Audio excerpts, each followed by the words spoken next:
All right. So I've been running this little series of the benefits of having been healed. And I shared with you at the beginning some of the, I'm making these short, so, and it wasn't terribly long, version of the, some of the symptomology of, um, having been traumatized. And most of you already know what it's like when you don't have any ability in relationships. It creates some real junk in your work life. It creates real junk in your personal life and some real junk in friendships, if you even have any. Because that's one of the things that happens when we're, I mean, the when you talk about PTSD and trauma and stuff like that, there's always, especially PTSD, um, and that's, think about it, PTSD. The TS definitely creates a disorder. And one of those things that they categorize these things as the VA developed it for veterans, and that is these clusters of symptoms. So there's re-experiencing, and that could be dreams, distressing thoughts, physical signs. You know, just imagine your heart racing because you're under constant stress. Of course, that's going to be there all the time. And then there's avoidance. There's a cluster of avoidance things. And so people, thoughts, discussions, places, things. Can you think of any? I had a lot of those. But if we're avoiding people, that means we're avoiding a relationship to some extent. For example,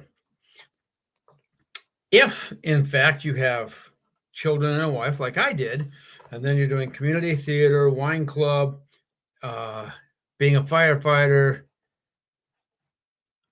and a job.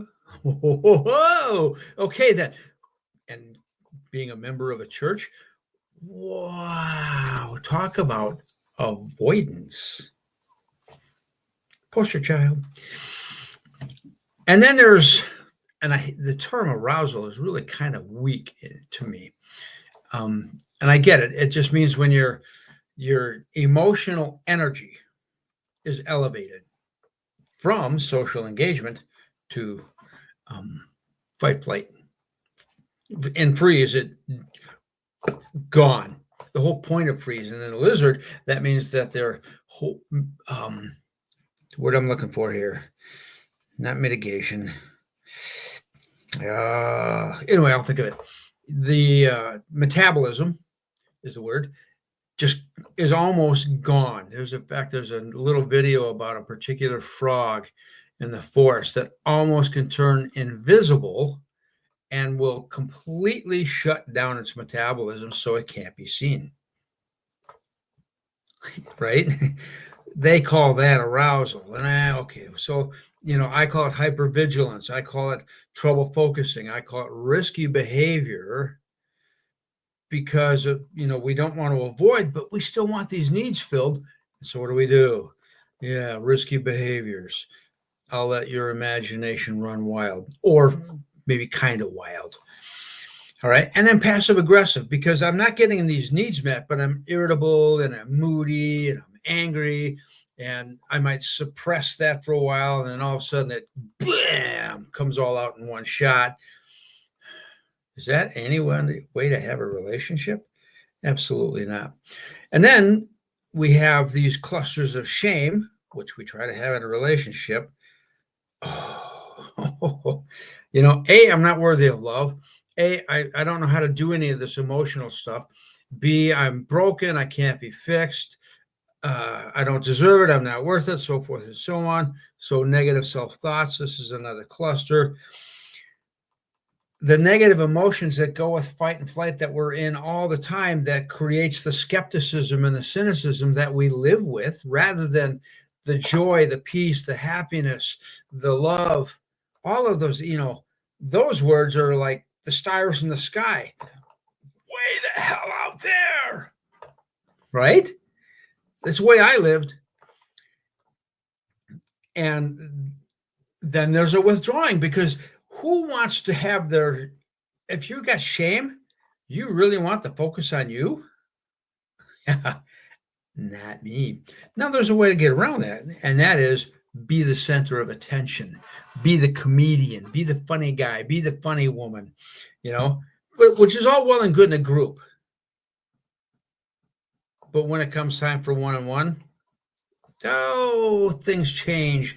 And those are things we need to be aware of. So you've got this huge cluster of symptoms, and I had all the ones I just read you.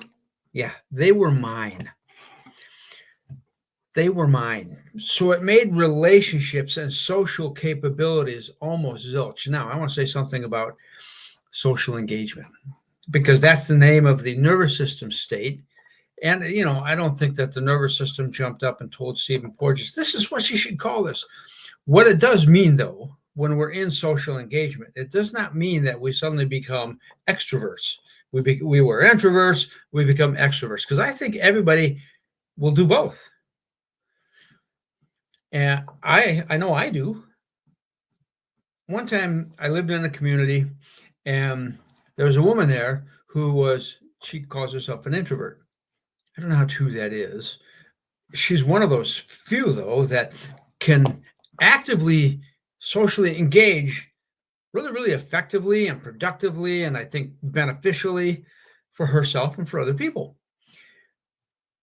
Then she runs out of energy and has to go home.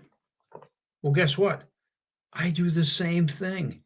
I mean, yeah, I get energized by being around people, but then and what it is I can show up an hour before she did, and I can leave an hour later after she did. But I've still had my fill, and guess what I want to do? I want to go home and recharge. So I can be that guy that has all of the benefits of being in social engagement and being able to be with people. Not having the attitude, nobody calls me aloof anymore. They might even call me a little bit too talkative. Holy smokes, is that a change?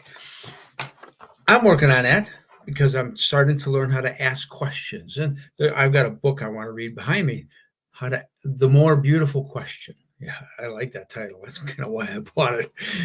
I want to go in that direction because what I want to do is bring out of people their best. I want them to feel that. They don't need to know that so much. I want them to experience that. If my question got them there and they can't put a finger on how they got there, do I care? Not really. They might remember it, they might not. But I want to be able to ask a more beautiful question.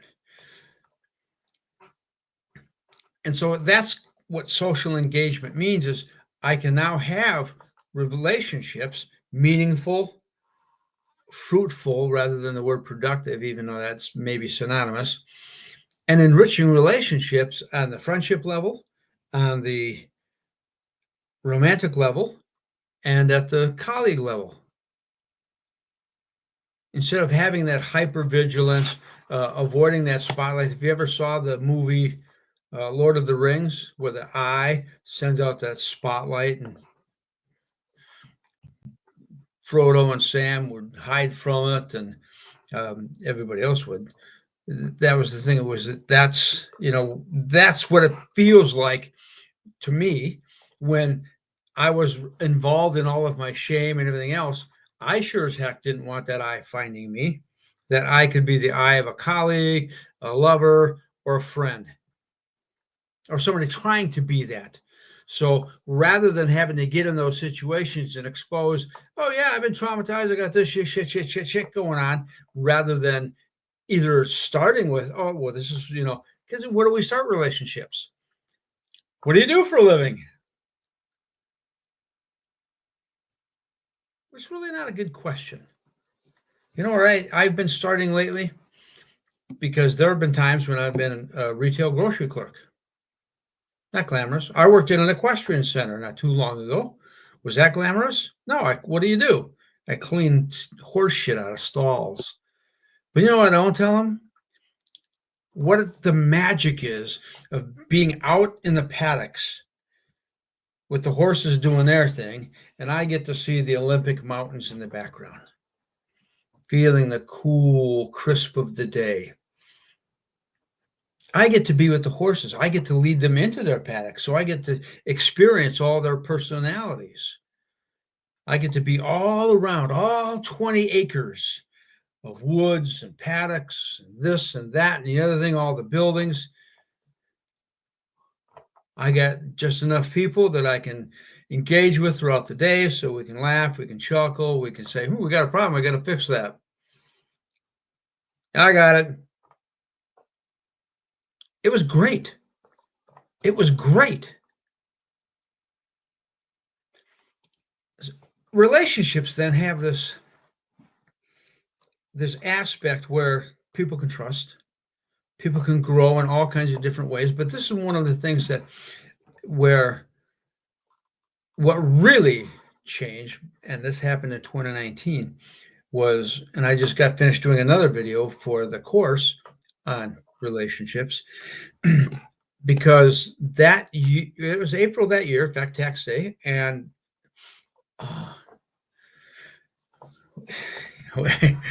this is probably not always true, but it was one of those moments. We need to talk.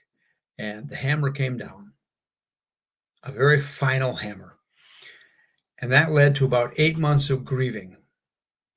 And initially then, it was constant. And in the next 5 weeks, I think it is, so A, that relationship's over. B, got to move out. C, didn't have a vehicle because we got rid of mine to use hers where we were living. Shortly after that, lost my job, which was part-time at the time, but part of the healing story coming forward.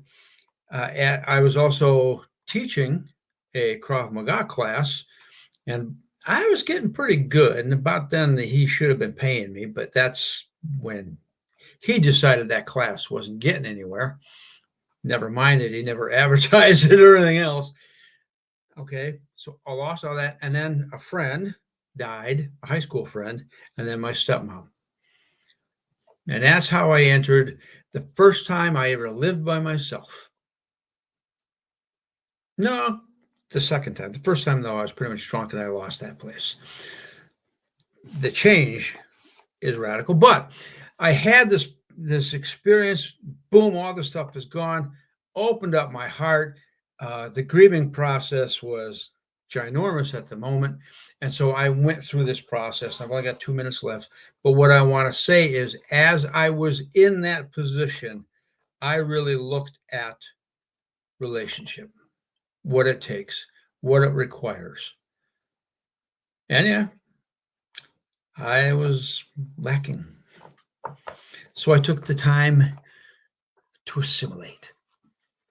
Anyway, that's one of the benefits. I have come from being called Mr. Aloof behind my back to now being able to be physically, emotionally, and cognitively accessible, response-able, and engaged. Anyway, a short, brief, redundant. I better shut up. Anyway, thanks for listening. Talk to you later. Bye.